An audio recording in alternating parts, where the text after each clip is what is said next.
For today's lesson, we're going to be looking at how to find the volume of a cone, and we're also going to talk a little bit about where the formula comes from.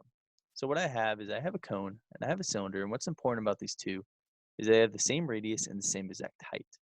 And what I'm going to do now is I'm going to take the cone and I'm going to place it into the cylinder, and I'm going to ask myself a question.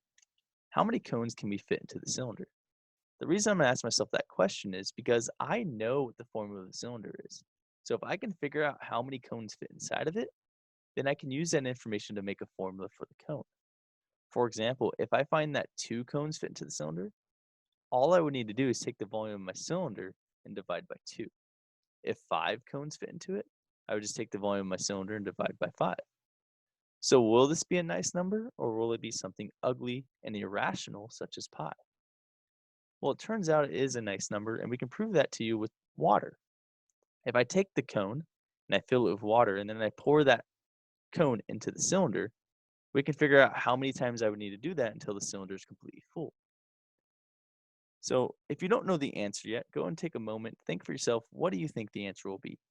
If you look in my video description, there's a link to this video. What I want you to do now is go ahead and pause my video, watch that video, and let's see, were you right or were you wrong?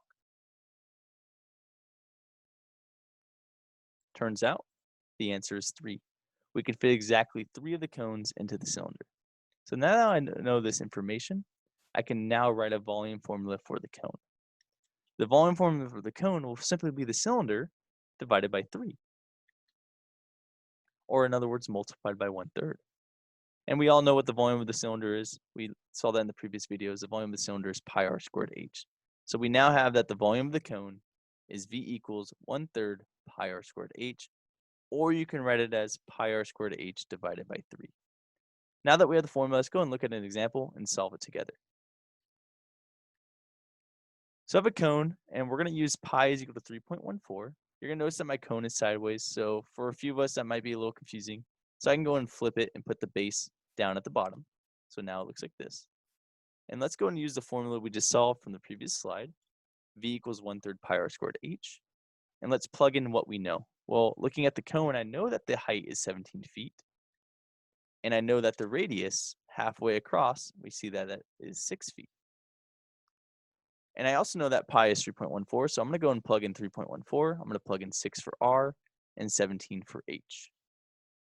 And I'm going to use approximate now since we cut off the rest of the pi. We're approximating it, so our answer is going to be an approximate answer.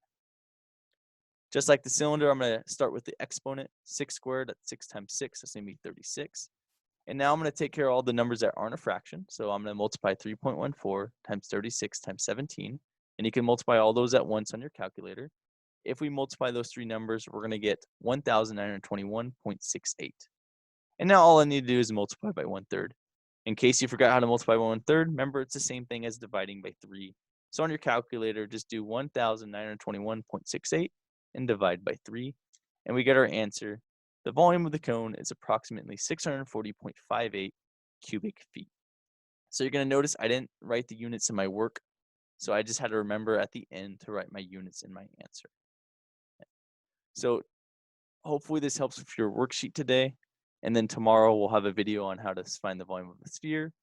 And then we'll be on spring break. And then we'll come back after spring break and look at a new topic. We're going to be done with volume after Friday.